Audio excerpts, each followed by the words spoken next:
Vous vous êtes déjà demandé comment les cycles lunaires pouvaient concrètement transformer votre vie? Découvrez une méthode révolutionnaire qui va au-delà de l'astrologie traditionnelle. Dans cette masterclass gratuite, Johan Roche vous dévoile son approche centrée sur l'influence de la Lune, permettant d'appliquer l'astrologie de façon vibratoire et émotionnelle dans votre quotidien. Plus qu'une simple masterclass, c'est une approche pédagogique innovante qui rend l'astrologie enfin accessible à tous. Ne manquez pas cette opportunité unique de maîtriser un outil puissant pour forger votre destin. Cliquez maintenant en haut à droite de l'écran ou sur le lien en description pour réserver votre place. Bonjour, je suis Frédéric Pau, je suis ostéo-énergéticien et voici mon index ABC. Quand on dit que la santé s'ouvre, la santé avec un grand S, quand on dit que certains praticiens ont bien compris de la nécessité d'avoir non pas un filtre ou deux filtres ou trois filtres, mais tout du moins d'avoir une ouverture d'esprit suffisamment large pour associer une pratique dite conventionnelle à une activité d'énergétique plus vaste, eh bien on en a la preuve aujourd'hui en la présence de Frédéric, donc, qui est installé sur ces canapés. Bonjour Frédéric. Bonjour Marc. Ex-ingénieur. Exact. Bon, remarquez, est-ce qu'on l'est toujours dans l'âme? On est toujours un petit peu ingénieur, quelle que soit l'activité qu'on fait. C'est vrai. Même dans sa cuisine, quand on mélange des produits alimentaires, on fait un peu d'ingénierie. Exactement. En tout cas, bienvenue, parce qu'on va parler de votre parcours. Vous avez vu qu'en intro, j'ai dit qu'il y avait, on sent de plus en plus qu'aujourd'hui, la médecine, en tout cas, ostéo n'est pas la médecine, mais ce que vous apportez, ce que vous avez appris du corps humain, en sciences pures, pour être ostéo, il y a une dimension un petit peu plus holistique maintenant. Exact. C'est vrai que de plus en plus, les personnes qui travaillent sur le corps, que ce soit les ostéopathes, les rebouteux, les chiropracteurs, les éthiopathes, apportent cette dimension énergétique. Alors certains ne le disent pas, n'osent pas l'afficher. Moi, c'est quelque chose de très important dans ma pratique, parce que je dirais même que j'ai commencé par cette approche énergétique avant de me dire j'ai besoin de venir travailler sur le corps physique également. Les amis, quelques secondes d'interruption dans ce programme, juste pour vous donner une information importante. Vous savez que chaque jour, sur ABC Talk TV, on aime et on prend le temps de vous recevoir pour parler des pratiques et des praticiens inspirants de par leur parcours et de par leur expertise. Alors peut-être que vous aussi, vous aimeriez partager avec nous votre métier et vous installer ici dans ce studio, sur ces canapés, pour nous dire un petit peu comment vous en êtes arrivé à ce que vous êtes aujourd'hui. Alors si vous êtes à la fois thérapeute, expert, coach, accompagnant de vie, et que vous avez envie d'enregistrer un entretien avec moi dans ce studio ABC Talk, il suffit simplement de postuler sur le lien qui est sur cette vidéo ou éventuellement dans la description de la vidéo, et vous serez à la suite de cela référencé sur la première plateforme vidéo des thérapeutes, accompagnants de vie, coachs et autres experts. Vous, en l'occurrence, je vous le souhaite et je vous dis merci de votre fidélité. Indexabc.fr ou alors le site directement abctalk.fr. Ostéo-énergéticien, vous venez de l'inventer ou ça existe? Alors, je ne sais pas si ça existe. En tout cas, il y a 5 ans, quand je me suis installé, je cherchais un nom. Parce que moi, j'ai fait une formation qui n'est pas d'une école d'ostéopathie. Donc, je devais trouver un nom qui permettait aux personnes de comprendre ce que je proposais et qui alliait, en fait, la partie ostéopathie, donc travailler sur la mécanique fonctionnelle du corps, et également la partie énergétique, que je travaille de deux manières, soit avec les soins énergétiques, soit avec la stimulation de points d'acupuncture, qui est aussi une forme de soins énergétiques qui date d'il y a plus de 4000 ans avant Jésus-Christ avec les Chinois. Alors, on va voir ça dans le détail. Simplement, quand il y a une dimension énergétique, holistique, même parfois, on se demande si vous avez... est-ce que votre intuition plus travaille également? Est-ce que vous avez des ressentis qui vont bien au-delà des principes fondamentaux de l'ostéopathie et autres? Alors, ça peut arriver en séance, mais pas tout le temps, en fait. Donc, il y a des fois où les séances sont vraiment très orientées plutôt ostéopathie et acupuncture. Et il n'y a pas forcément de ressenti avec les personnes.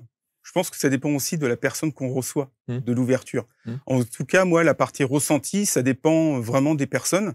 Et même quand des fois il y a des ressentis, on est toujours dans le doute en disant est-ce que je partage les ressentis ou est-ce que je donne quelques infos à la personne pour qu'elle aille aussi au-delà des séances avec moi. Alors c'est intéressant parce qu'on a parlé, j'ai commencé en disant que reste-t-il de l'ancien ingénieur que vous étiez, sur sans doute beaucoup de choses aujourd'hui. Vous avez un diplôme d'ingénieur chimiste avec un DEA de génie qui a été, donc vous avez fait ça en 99, c'est ça? Oui. Un DEA de génie des procédés? C'est ça. Ça veut dire quoi? En fait, quand on est dans le monde de la chimie, on connaît les chercheurs qui sont dans leur laboratoire avec leurs petites fioles, leurs tubes à excès. Et après, on connaît la partie industrie. où là, à grande échelle, on fabrique ce qu'on a travaillé dans les laboratoires de recherche.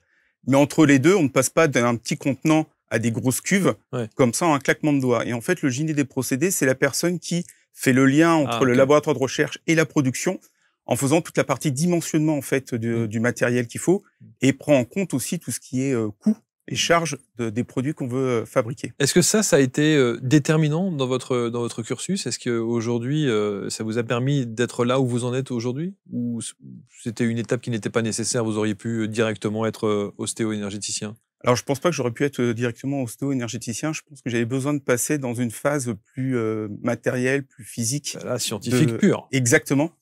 Alors, pourquoi la chimie à l'époque? C'était une voie qui m'intéressait, mais pas forcément un coup de passion de ces études-là. Donc, je l'ai fait parce que je trouvais ça assez marrant, la chimie qu'on faisait au lycée. Donc, j'ai fait ces études et en fait, il se trouve que j'ai jamais travaillé dans ce domaine-là parce que début des années 2000, le secteur était complètement bouché. C'était déjà des grandes vagues de licenciements, des regroupements, des gros laboratoires, donc il n'y avait pas de poste. Et donc, je suis allé faire autre chose. Donc, ce diplôme d'ingénieur chimiste m'a plutôt ouvert la voie à un autre métier que j'ai fait pendant 18 ans. Et vous avez créé, je crois, une société, c'est ça? Vous avez co-créé une société qui éditait des logiciels. Voilà. En fait, en 2002, j'ai eu l'opportunité de créer une société éditeur de logiciels qui existe toujours. Donc, je l'ai créée avec le PDG, qui est toujours le PDG de l'entreprise actuelle. Et donc là, on était parti dans le monde de l'informatique après avoir touché le monde de la chimie. Et là, il y a un mur. Là, il y a un mur au bout de quelques années, effectivement. Au départ, on a démarré, on n'était que 2 dans l'entreprise. Donc, on était un peu des bricoleurs dans le domaine. Et puis, au fur et à mesure, l'entreprise croît, les effectifs croient, etc. Et moi, j'arrive à un bout de mon histoire dans ce domaine de l'informatique où je me rends compte qu'en fait, je prends plus de plaisir au quotidien. Et à un moment donné, alors c'est un long chemin avant de se rendre compte que le mur, il est là. C'est sûr. Mais quand j'ai vu au-delà du mur, je dirais plutôt des fois que c'est le ravin que j'ai vu. Donc, c'est-à-dire que j'étais au bord du ravin, au bord du précipice. Et en fait, au moment où j'allais basculer, tomber dans le ravin, là, il y a eu un déclenchement et le corps alors, il n'a pas lâché, justement. Il y a eu une étincelle dans le corps en disant stop, il y a un truc vraiment. C'est ce que vous appelez le brown-out. Le brown-out, voilà. Qui, en français, veut dire l'épuisement professionnel. Exactement. Et donc, c'est un des épuisements professionnels. On connaît plus particulièrement le burn-out. Donc, c'est des sujets que j'aborde souvent en séance, justement, avec des clients qui sont dans ce processus-là, des fois au démarrage du processus sans le voir. Pour moi, le processus a duré 3-4 ans avant de m'en rendre compte. Et donc, je leur explique un peu ces différences-là, parce que le burn-out, c'est celui qu'on connaît le plus, souvent lié à la surcharge d'activité, limite à une surcharge, voire harcèlement au travail, parce qu'on demande de faire trop de choses. Là, c'était pas du tout mon cas. Donc, moi, je me reconnaissais pas dans le burn-out. Donc, quand je suis parti, il a fallu que je comprenne ce qui m'était arrivé. Là, j'ai bien compris qu'il y avait un truc pas normal que j'avais vécu. Et donc, il a fallu que je comprenne. Tu disais tout à l'heure, l'ingénieur, est-ce qu'il est toujours un peu au fond de soi? Bah oui, à un moment donné, il a fallu que je comprenne ce qui m'était arrivé pour pouvoir redémarrer autre chose. Et donc là, en cherchant un peu sur ces notions d'épuisement, j'ai trouvé ce terme de brown-out. Et le troisième, c'est le bore-out, qui est plutôt celui qui s'ennuie, un peu le post-placard qu'on peut avoir dans certaines entreprises. Et là, le brown-out, ça m'a parlé. Parce que le brown-out, c'est des personnes, en fait, qui ont une perte de sens dans ce qu'ils font dans l'entreprise. Ils comprennent plus pourquoi ils doivent faire telle chose. Ils n'arrivent plus à trouver le plaisir dans ce qu'ils faisaient peut-être très bien pendant plusieurs années.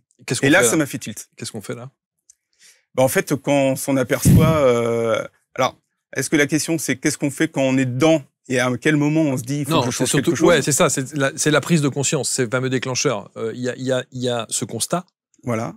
Et il y a le sursaut qui nous fait prendre conscience qu'à un moment donné, il faut changer de voie, quoi. Tout à fait. Et quel a été ce sursaut, alors? Alors, moi, le déclic, ça a été un événement pendant une semaine. J'ai eu 3 événements qui se sont produits dans mon entreprise, et notamment dans mon équipe dont j'étais le responsable, qui étaient que des bonnes nouvelles. Typiquement, on venait de signer le plus gros contrat de l'entreprise, donc que des belles perspectives, et moi, aucune émotion. Pas de joie, mais pas de tristesse, pas de peur, rien. Je sens vraiment l'émotion à plat, plus rien. Et là, ce moment où je me rends compte de ça, je dis, il y a quelque chose qui cloche, quoi. C'est pas possible.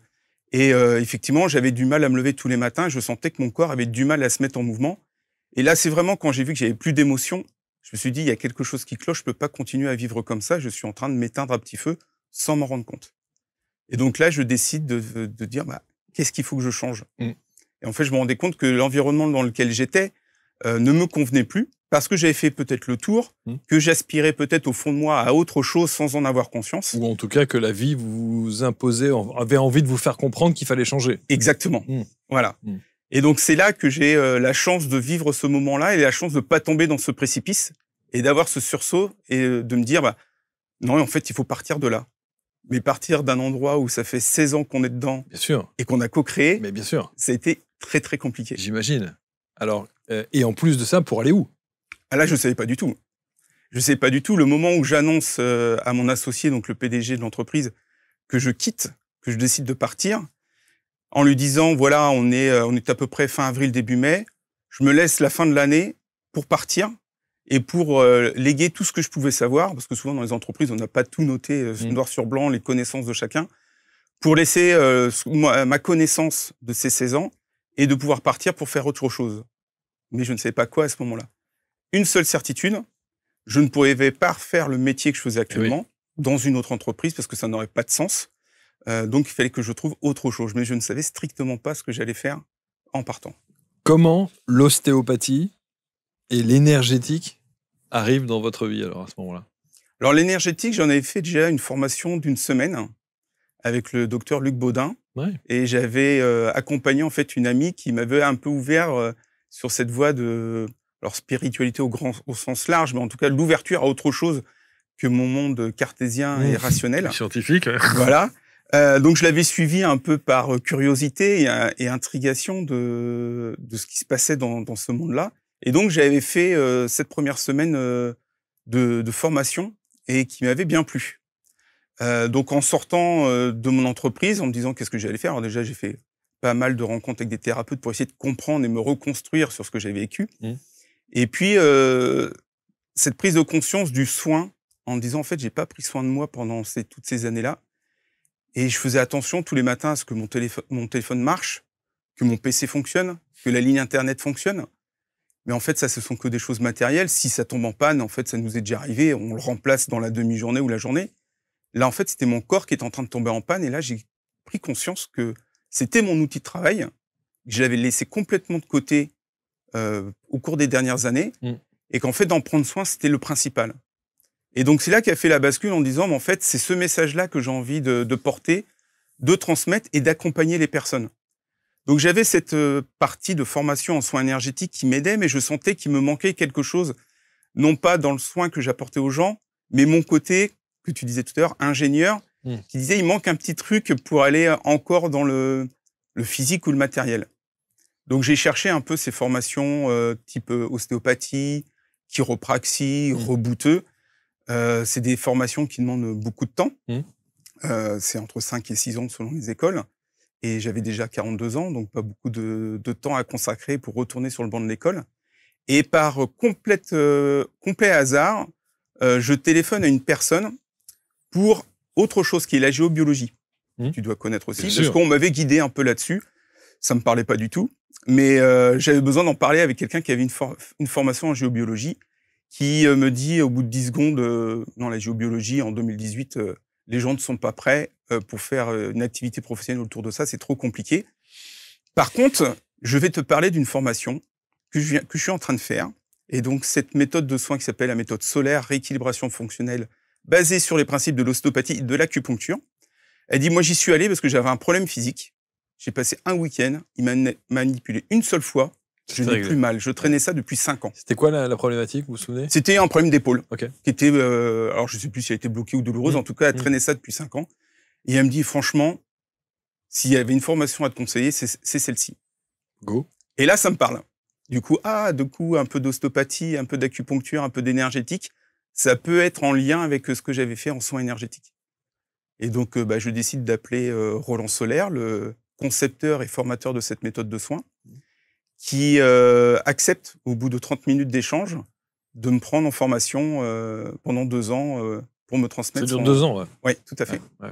Pour à l'issue avoir un certificat de pratique de sa méthode de soins, en fait. D'accord. Voilà.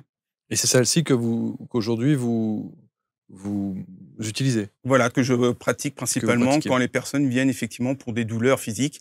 Il y a toujours cette partie test au niveau acupuncture s'il y a des blocages énergétiques. Dans ces cas-là, on travaille sur ces points-là.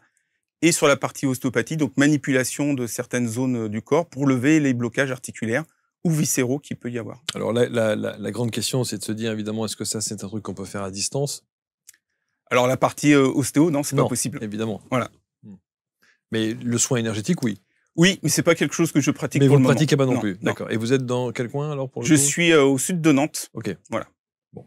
Et ça, c'est vraiment intéressant parce qu'on se rend compte à quel point il y a des parcours de vie comme ça qui sont inspirants. Le vôtre en est un, parce qu'il faut quand même savoir que vous avez 4 enfants. Oui. Et qu'en 2018, quand vous avez cette prise de conscience-là, faut oser. Oui, il faut oser. En plus, il y avait un contexte familial un peu particulier. Et je la remercie, Sandrine, ma femme, de m'avoir soutenu dans cette prise de décision, parce qu'il fallait quand même la prendre à deux. Surtout que ça dure 2 ans, hein, la formation. Oui, tout à fait. Donc, pendant 2 ans, c'est chaud quand même. Voilà. Et en fait, elle aussi venait de démarrer une nouvelle activité également. Ah ouais. Donc, on était... elle, ça faisait 1 an et demi qu'elle avait lancé son entreprise de création de produits pour enfants. Et moi, je lui ai dit, en fait, là, moi aussi, je vais arrêter parce que c'est pas possible. Et à aucun moment, elle me met le doute en disant, non, mais on peut pas, on a une maison, on a des enfants, etc. Alors, ils étaient encore aux petites écoles, mais on pense toujours aussi à l'avenir. Et au contraire, elle me dit, non, mais si t'es pas bien, faut que tu partes. Et là, en fait, elle me renvoie ce que je lui avais donné, on va dire 6-7 ans avant, quand elle aussi n'était pas bien dans une entreprise, et que je lui avais dit, non, mais tu peux pas rentrer tous les soirs comme ça, en pleurs, ne plus avoir plaisir dans ce que tu fais, il faut que tu partes. Et là, en fait, elle me renvoie la balle en me disant, mais tu m'as soutenu il y a 6-7 ans, maintenant c'est à moi de te soutenir, et il faut que tu le fasses. Et on verra bien ce que l'avenir nous apportera. Comment vous gérez le doute à cet instant particulièrement, et peut-être même des appréhensions, voire même peut-être des peurs? Alors en fait, je pense qu'à ce moment-là, c'est pas là que j'ai eu le plus de doutes et de peur. Parce que je pense que comme j'étais coupé de mes émotions à cause de ce brown-out, en fait, même cette émotion de peur, je la ressentais pas. Il y avait vraiment cette notion de relâchement de « Ok, je quitte quelque chose qui me rend pas bien. Tout ce qui peut venir derrière ne peut que me faire remonter. » Et donc, en fait, à ce moment-là, en 2018, j'ai aucune peur, aucun doute. J'ai en plus la joie de commencer une nouvelle formation. Donc, de me redonner du challenge sur quelque chose où, effectivement, la première fois que je fais la première demi-journée de formation, je me demande un peu ce que je fais ici. Bien sûr, bien sûr. Tout autour de moi, c'était la majorité, 95% des personnes, c'était des ostéopathes, des kinés, des masseurs, des podologues. Et nous, on était 5 à être là, non professionnels de santé, à tenter cette aventure de cette formation-là. Et donc, en fait, c'était tellement un challenge qu'en fait, c'était plutôt la joie là qui m'emportait. Il n'y avait aucun doute sur la capacité à réussir cette formation.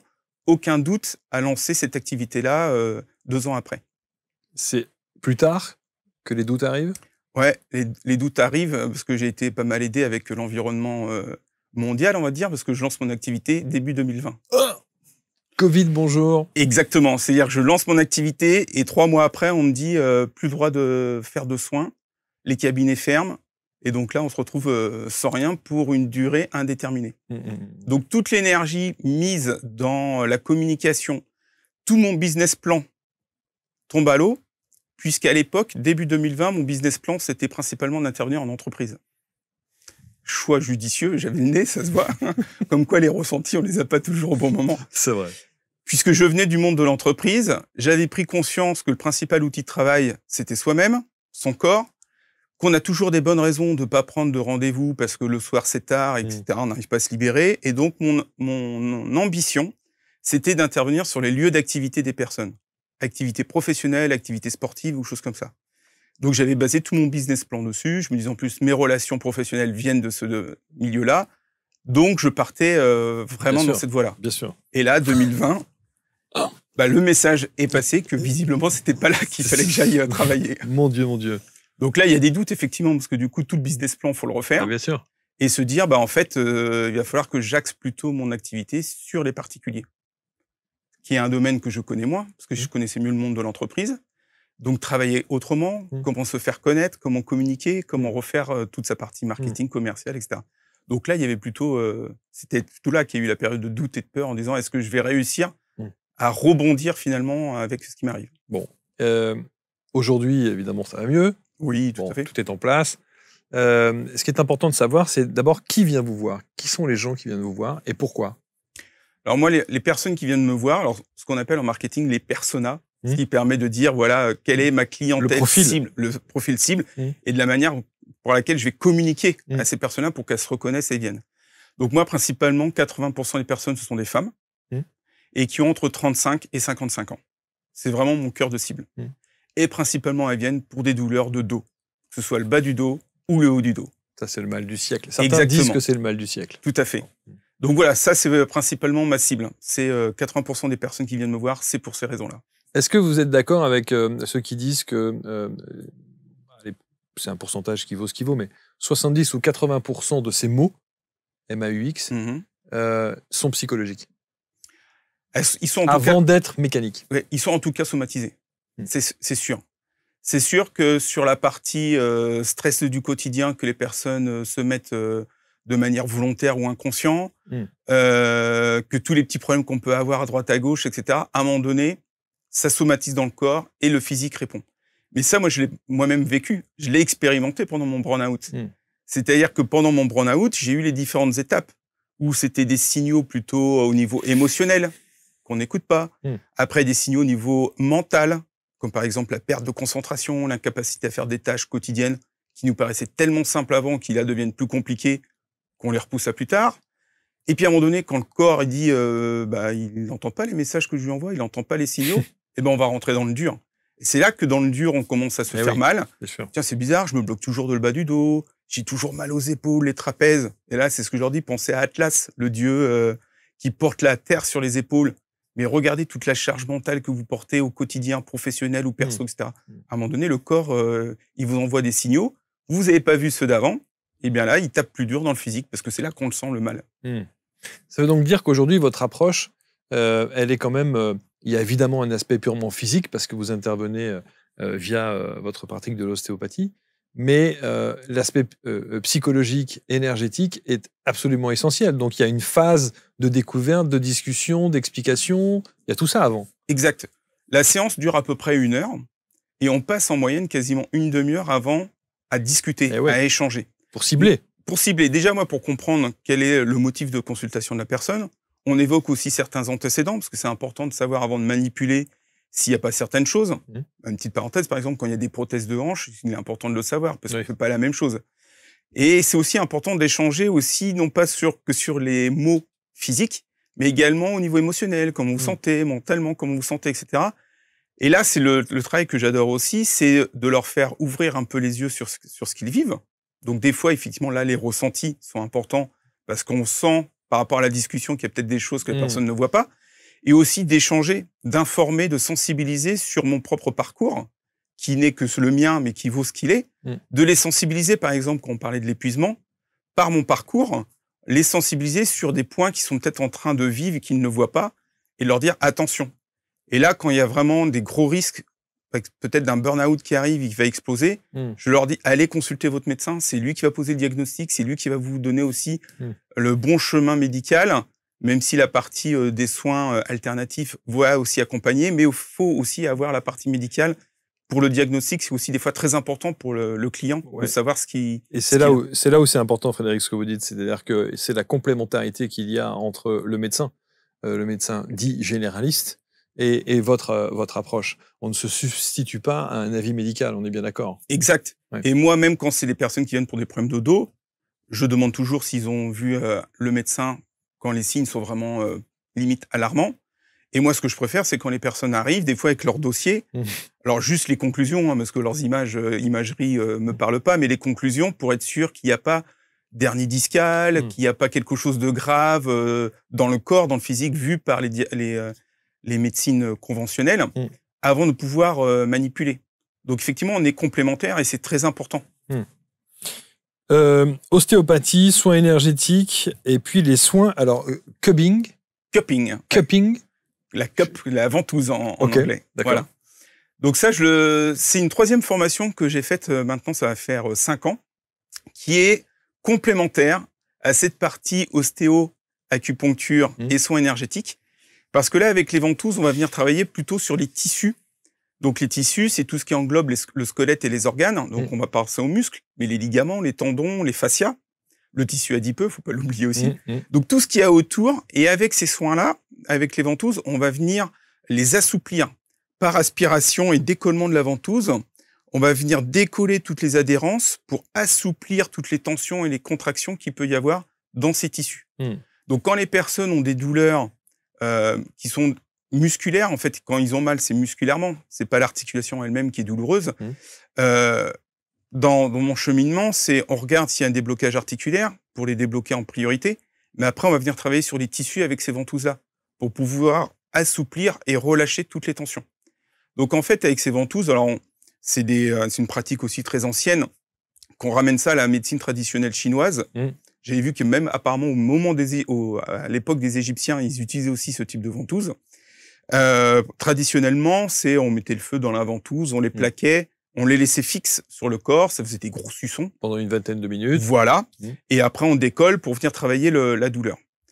Là, moi, mon soin, ça s'appelle du massage cupping. C'est le terme déposé aux États-Unis. On travaille avec les ventouses, mais en mouvement. C'est-à-dire qu'on met pas le feu à l'intérieur. Elles sont reliées à un appareil qui aspire en continu. Et on vient faire des mouvements sur toutes les zones douloureuses pour vraiment travailler en mouvement. Donc déjà, ça fait pas de marque. C'est moins douloureux pour la personne. C'est vraiment non invasif et non douloureux. Et ça permet de travailler sur toutes les zones du corps pour relâcher toutes les tensions qu'il peut y avoir. Oui, parce que les ventouses dites, enfin celles dont vous parliez, où on met le feu à l'intérieur pour enlever, j'imagine... pour enlever l'air, en fait. Pour enlever l'air, ça simplement. Donc du coup, ça aspire et vous pouvez pas bouger. Hein. Ah non, on peut pas les bouger. Donc là, l'aspiration, elle est moins forte, ce qui permet de les soulever et de travailler en mouvement sur les zones douloureuses. D'accord. Et c'est purement musculaire, ça? En fait, ça vient travailler sur les tissus. Donc les muscles, c'est une partie des tissus mous, et ça vient travailler sur tous les tissus. Donc même lorsqu'on a, par exemple, des tendinites, des zones inflammatoires, on peut venir travailler avec ces ventouses-là pour soulager les douleurs. En tout cas, la question que je vous posais tout à l'heure concernant justement les maux de dos et autres, quand on dit qu'il y a un aspect psychologique, somatique que vous avez évoqué, j'imagine que quelle que soit la partie du corps que vous avez à traiter, il y a une dimension psychologique aussi. Tout à fait. Avant tout même. Oui, tout à fait. En fait, le corps, il parle avec les mots, l'endroit où on peut avoir mal. Alors, au niveau des articulations, pareil, quand c'est les chevilles qui sont... Pourquoi on se fait des entorses de chevilles à chaque fois? Je suis fragile des chevilles. On peut aller chercher sur le message qui est derrière. Les chevilles, c'est la flexibilité, c'est la capacité à changer de direction, à aller en avant, etc. Et quand on est dans sa vie, à des moments où on a du mal à prendre des décisions, qu'on a des freins, etc., et qu'on s'en rend pas forcément compte, ou qu'on n'ose pas faire le pas en avant, eh ben on va faire une petite glissade, on va se tordre la cheville. Donc c'est des signaux qui... Et ça, vous l'expliquez, ça? Oui, je l'explique. Ça permet aux personnes de comprendre ce qu'ils sont en train de vivre. Et des fois, quand la personne comprend, alors ça c'est ma partie peut-être ingénieur qui revient là-dessus, mais quand la personne commence à comprendre pourquoi son corps dysfonctionne, pourquoi il y a tel endroit qui est douloureux, qui est bloqué, qui envoie des signaux, c'est une partie de la guérison qui se met en place. Parce que la personne comprend et va pouvoir changer des choses dans son hygiène de vie. Et ça, c'est aussi quelque chose d'important dans mes séances, c'est de pouvoir distiller des petits conseils comme ça.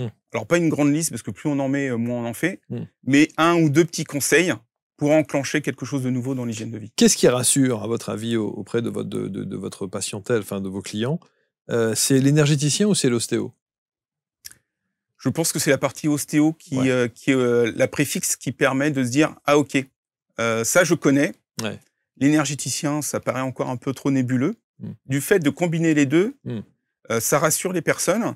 Et surtout, j'en ai certains qui viennent et qui le disent ouvertement. J'ai vu plusieurs ostéopathes, ça tient pas dans le temps, j'ai pas de résultat, les kinés, ça n'apporte rien. Donc, je viens vous voir. Alors, ils le disent pas ouvertement. Je viens vous voir en espérant que... parce qu'il y aura une approche complémentaire en plus. Ah, c'est ça. Donc, c'est une vraie valeur ajoutée pour le coup. Tout à fait, ouais, c'est sûr. Aujourd'hui, quel est, parce que vous dites évidemment, et ça paraît d'une banalité, enfin c'est plein de bon sens, quand vous dites prendre soin de son principal outil de travail, c'est-à-dire le corps, c'est effectivement la base. C'est la base, et pourtant, c'était une phrase que je sortais lorsque je faisais des réseaux professionnels. Donc juste après le Covid, il fallait que je me bouge un peu, donc je me suis inscrit à plusieurs réseaux professionnels. Donc le principe, c'est des entrepreneurs qui se retrouvent et un peu en mode speed dating. On a 3 minutes pour se présenter. Et moi, je commençais toujours ma présentation en disant à chacun d'entre vous, quel est votre principal outil de travail au quotidien, celui qui ne fallait pas qu'il tombe en panne ce matin. Donc 90% des personnes répondent mon téléphone, mon PC, ma bétonnière quand on est maçon, etc. Donc ça, c'était du pain béni pour moi. Je vous dis, bah voilà, comme la majorité des gens, vous me sortez un bien matériel. Mais si ce matin, vous n'arriviez pas à vous lever parce que votre corps était HS, c'est ça. Votre travail, c'était fini pour la journée. Bien sûr, bien sûr. Et donc, c'était une phrase d'accroche que j'aimais bien pour faire prendre conscience. Et après, je pouvais raconter ce que je proposais, etc. Mais l'accroche était là, les personnes retenaient que ça. C'est « Ah oui, mon outil de travail, c'est mon corps et j'en prends pas soin. » Ça veut pas dire qu'ils font toute la démarche après, mais c'est en tout cas le message que je veux faire porter qui est important pour moi. Il y a une prise de conscience à ce moment-là. Sur les réseaux sociaux, on voit souvent ce qu'on appelle le avant-après. Est-ce que vous avez un exemple de quelqu'un que vous avez accompagné qui vient pour une problématique physique, mais où vous sentez bien qu'il faut aller plus loin sur l'aspect énergétique, voire même parfois psychologique, dans l'accompagnement que vous avez, et qui fait que il y a une belle transformation après vous avoir consulté? Ah, ça, c'est une question à laquelle je m'attendais pas et j'ai pas d'exemple précis. J'ai pas d'exemple précis. Alors, je vais dire pourquoi. C'est que j'ai eu une faculté que j'ai mis en place. C'est que quand je sors de la séance, c'est fini. J'oublie la personne, son visage et ce pourquoi elle est venue. Même s'il y a un suivi.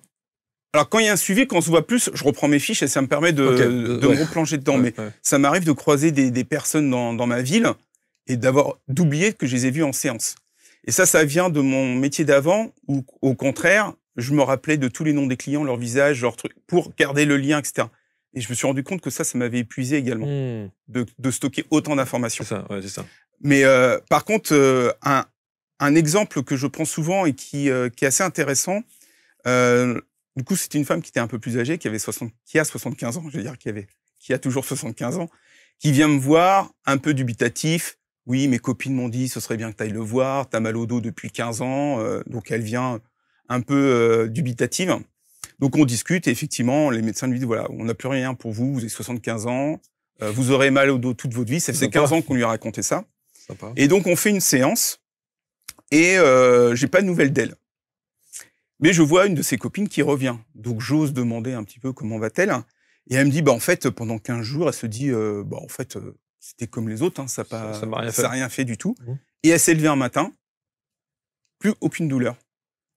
Plus aucune douleur parce que le travail avait fait, aussi bien au niveau physique, mais aussi au niveau énergétique. Et surtout que comme c'était bloqué depuis 15 ans, il fallait laisser le corps à reprendre toute sa place, à reprendre les équilibres qu'il y a. Et donc, ça demandait du temps. Mais c'est l'énergétique que vous pratiquez, ça demande toujours ce temps? Un certain temps? Ça demande un certain temps, okay. Ouais. Ça demande quelques jours. C'est pas instantané. C'est pas instantané, non. Il faut effectivement laisser le corps à se remettre en place. J'imagine d'ores et déjà qu'il y a des tas de gens qui auraient envie de vous dire mais quel dommage qu'on puisse pas vous consulter à distance. Moi, je suis à Montpellier, moi, je suis à Biarritz ou à Toulouse. Vous êtes du côté de Rennes. Bon, il va falloir bouger. Oui, il va falloir bouger. Ou que les gens viennent. Là, j'ai bougé un petit peu. Je suis un peu en Vendée depuis le mois de novembre. Ah bon? Ah, quand même, ça change de département, mais je suis toujours dans la même région. Bon. Mais effectivement... Alors après, moi, j'ai déjà eu des personnes qui venaient de plus loin. De plus loin, bien sûr. Qui posaient la question. Mais ce qui est assez intéressant, au moins sur la partie ostéo et acupuncture que j'ai faite sur cette méthode de soins, c'est que celle-ci, il y a beaucoup de personnes qui sont formées, notamment dans le sud de la France, avec la même méthode. C'est-à-dire que ça qui est intéressant, c'est que c'est une méthode de travail qui nous a inculpé, en plus des méthodes de manipulation. C'est le réseau que vous avez créé, que vous avez... Non, ça c'est un autre réseau. Il y a un autre réseau qui s'appelle le réseau éthique. Alors ça, je pourrais revenir juste après, mais là, ce réseau-là, c'est ceux qui ont fait cette formation-là. D'accord. Et on peut nous retrouver sur le référentiel. D'accord. Et donc, ça m'est déjà arrivé de dire, vous êtes de Paris, voilà, telle personne va travailler quasiment de la même façon. Et donc, ça peut apporter les mêmes résultats. D'accord. Donc, ce fameux réseau éthique. Donc, ce réseau éthique, dont je suis membre depuis 2 ans, qui a été créé il y a un peu plus de 2 ans, c'est un regroupement de thérapeutes qui a pour objectif de travailler sur la posture professionnelle. Il y a beaucoup de réseaux où on travaille sur comment faire plus de business, comment travailler certaines choses. Et là, ce qui nous intéressait dans ce réseau, c'est de travailler sur la posture professionnelle pour apporter de la qualité et de la confiance justement aux clients qui viennent voir ces praticiens qui ne sont pas dans le code conventionnel de la santé. Et donc là, on travaille de différentes manières, et notamment sur ce qu'on appelle des intervisions. Ce sont des groupes d'échange où un praticien vient apporter une problématique qu'il rencontre, et on travaille en groupe avec des disciplines très différentes pour lui apporter des ouvertures d'esprit, ouvertures de choses à faire dans sa séance avec la problématique rencontrée. En tout cas, c'est passionnant. On va mettre autour de la vidéo tous les liens qui vont vous permettre de rentrer en contact avec Frédéric. Je me posais la question, est-ce que vous êtes retourné dans l'entreprise que vous avez quittée avec justement l'expertise que vous avez aujourd'hui?